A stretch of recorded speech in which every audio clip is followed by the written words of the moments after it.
Welcome to Spontaneous Remarks, the podcast where you never know what's going to be said or done. You never know what we're going to do. Hey, you know what? You just got to know what we're talking about today. And today is all about nostalgic nerdiness. That's right. We're going to take a trip down memory lane and reminisce about the golden era of the 80s, aka my childhood. We're going to talk about some of my favorite things. TV shows, toys, pop culture icons from that decade, from He-Man to Back to the Future. So without further ado, let's get on in it. Welcome to Spontaneous Remarks.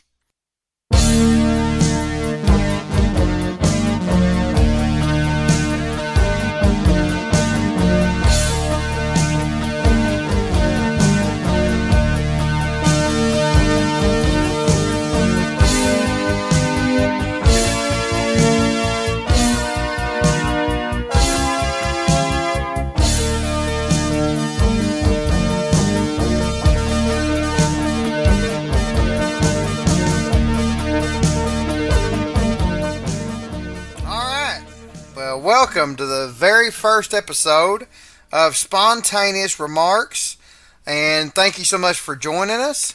This is a new venture for me. I just wanted to kind of do this just for fun to see what I could accomplish. So here we go. So what I decided to do, I've got this little spin wheel app on my phone, and we're going to give it a spin to pick our topic for today's first episode. So here we go.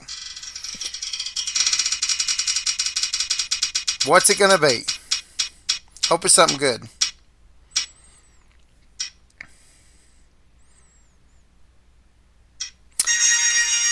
Well, today's first topic is going to be the good old Dukes of Hazzard. Woo! Just a good old boy, never meaning no harm. That's what you heard when this popular American television series aired from 1979 to 1985, The Dukes of Hazzard.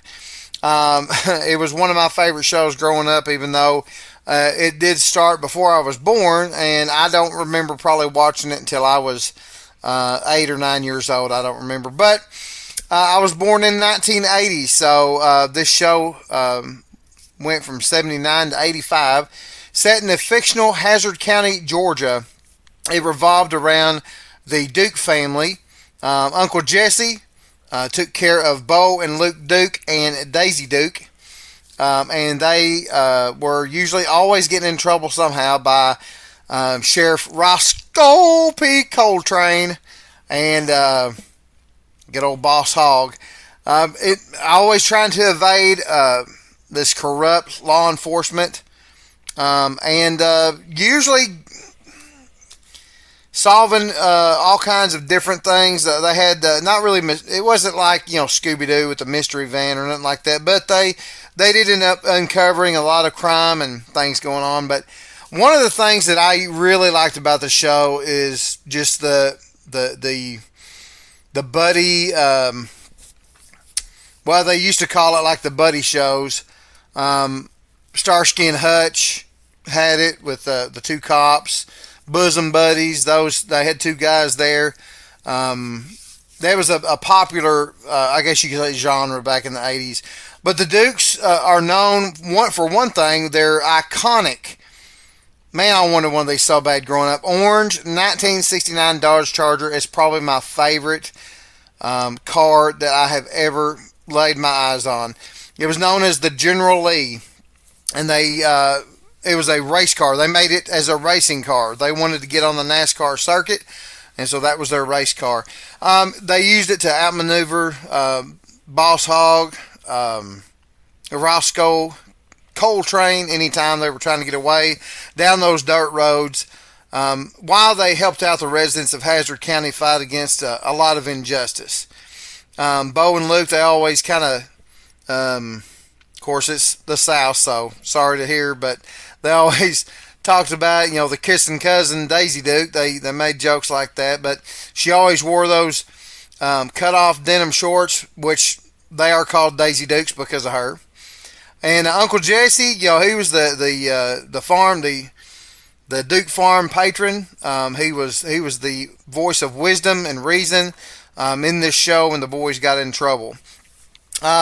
Each episode usually had some kind of scheme that Boss Hogg tried to pull off to make more money, usually at the expense of people from Hazard County.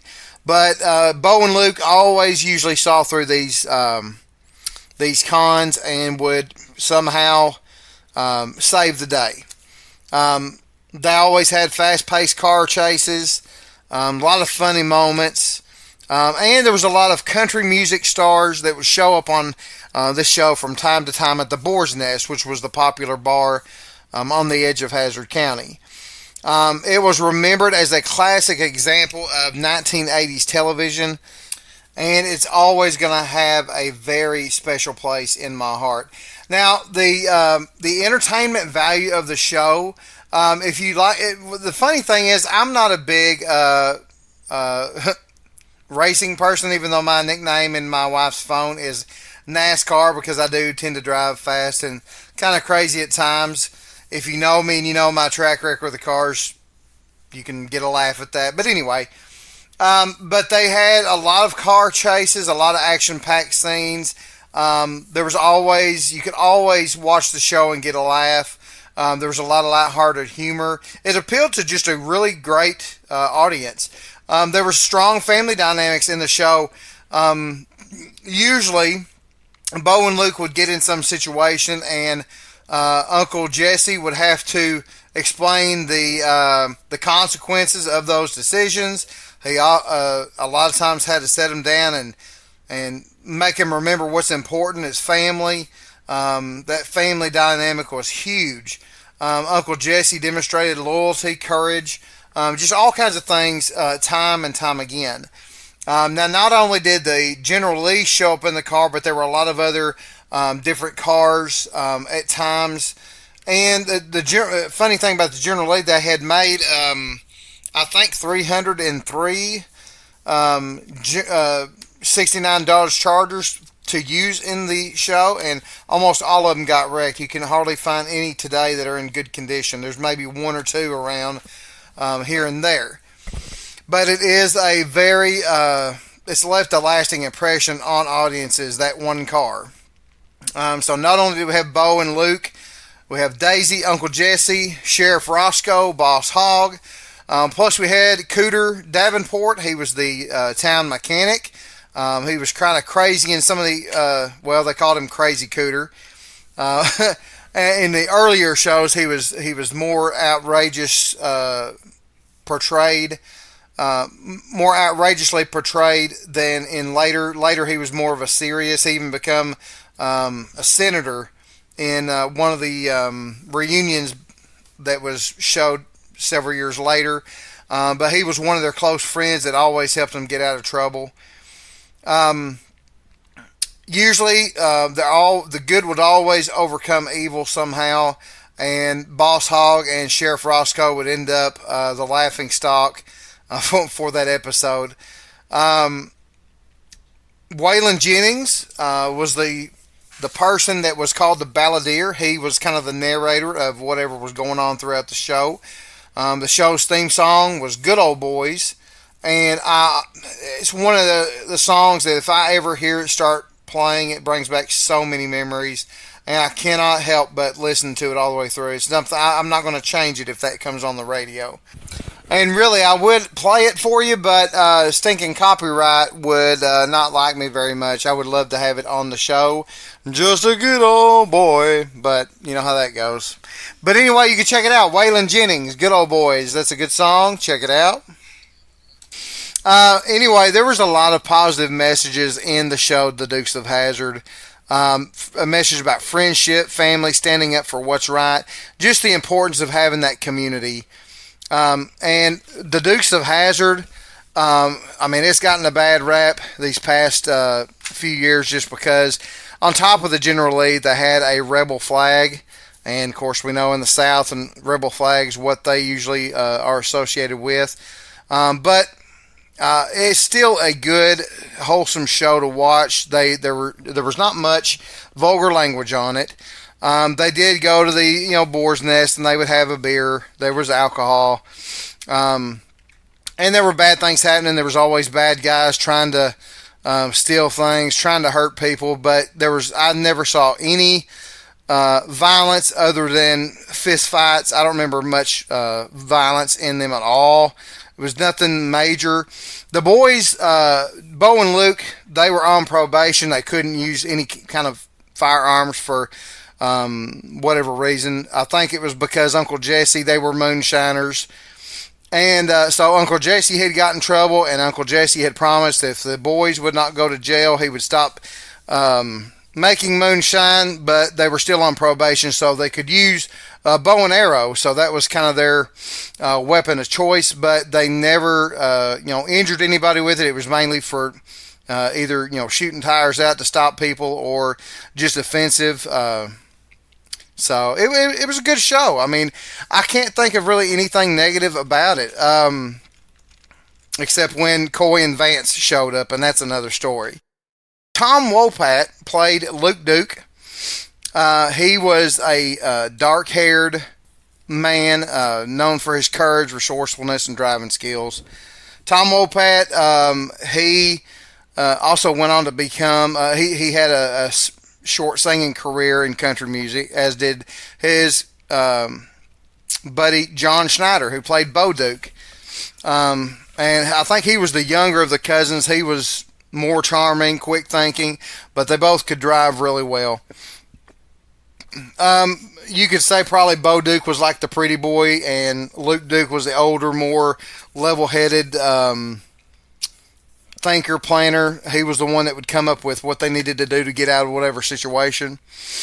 Catherine Bach was Daisy Duke, and she was their other cousin.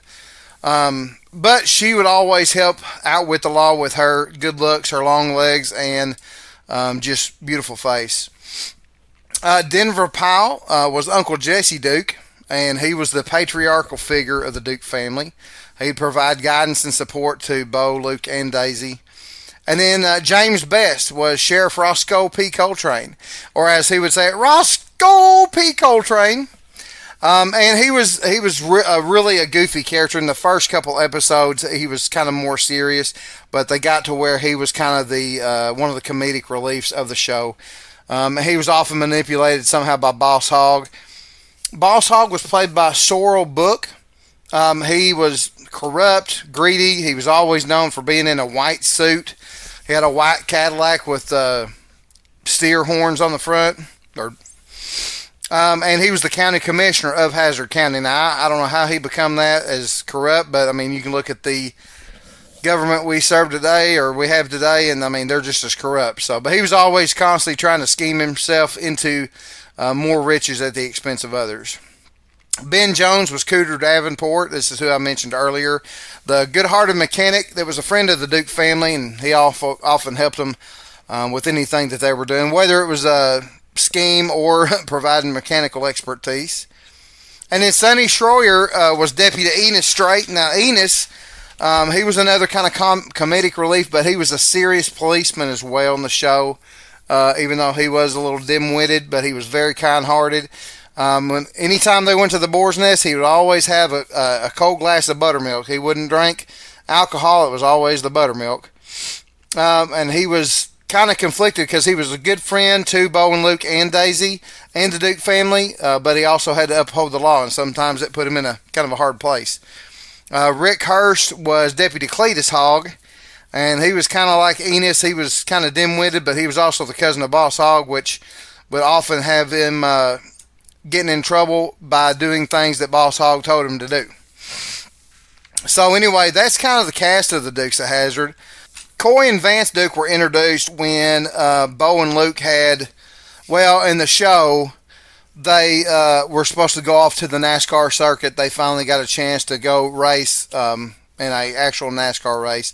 But the truth of the matter is that Tom Wopat and John Schneider were brought. There was a dispute about how much they were getting paid.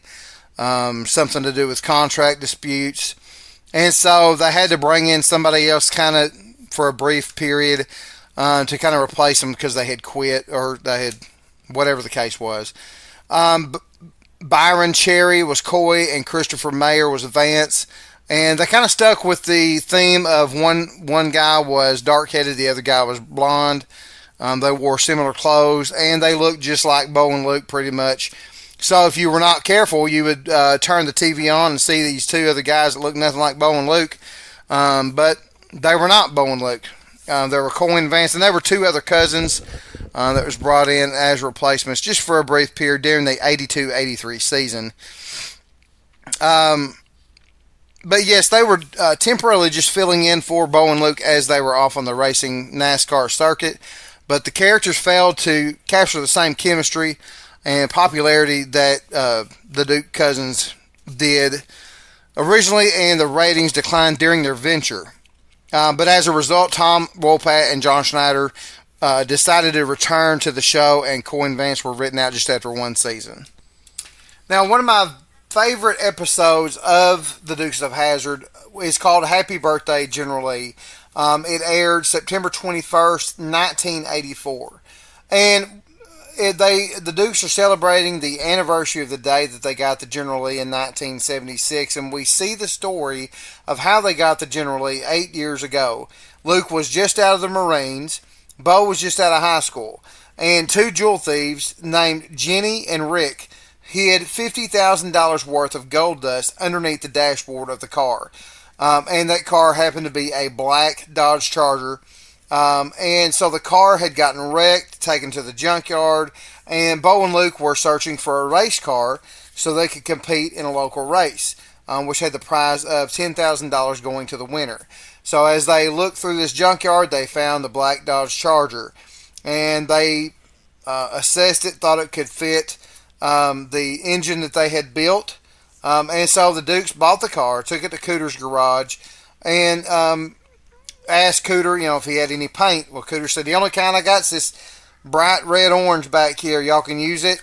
I'm not using it. So they painted it bright red orange, the only color Cooter had. And so it was Jesse's idea to actually name it General Lee, the number 01, as Bo explained in the show. Hey, from here on out, it's number 1 all the way. Jenny and Rick went on after the Dukes to get the gold dust, but the Dukes managed to stop them, win the race, and keep the General Lee. So that's just a quick summary of the show, and it was really a good show. That episode was nice, just because there's always something wonderful about an origin show, and what that means for the people in that's involved in that origin. The birth of the General Lee was, just like a lot of things in life, it was born out of sin, born out of crime, and it was the car of two thieves, but then it turned into a car of two young boys that dreamed of being NASCAR drivers. I'm not even sure why I enjoy the Dukes of Hazzard as much as I did, because I'm not a big person that loves racing. I never did like much racing shows or racing video games or anything like that, but it was just something about the music. It was something about the car. They would always yell, "Yeehaw!"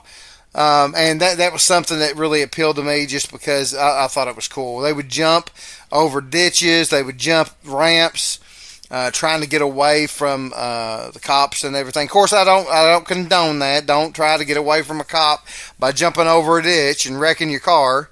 It was a TV show. It's fiction. And a lot of times when they landed the car, you could see that the wheels and the suspension would buckle under the impact of the car hitting the ground. But it was just a good show. It was a clean, wholesome show that the family could watch. A lot different from shows nowadays. The Dukes of Hazzard, it ran for, I can't remember what year I said it ended earlier. But the Dukes of Hazzard is just a wonderful show, and if you ever get a chance to watch it, I greatly recommend it. If you don't enjoy it, well, I don't know what to tell you, because it's an enjoyable show. And you know what? I really appreciate you guys listening in on this podcast. I hope you enjoy it. This first episode, I'm just trying something different, and I hope that I can carry on this for many, many years. Just something fun to do, to just kind of share myself, share the things I like with you guys on common ground. And I hope you enjoyed it. Thank you so much for joining us on Spontaneous Remarks. Stay tuned for the next episode where we will have more nostalgic nerdiness. Woo! Here on Spontaneous Remarks. Thank you guys. Have a great night.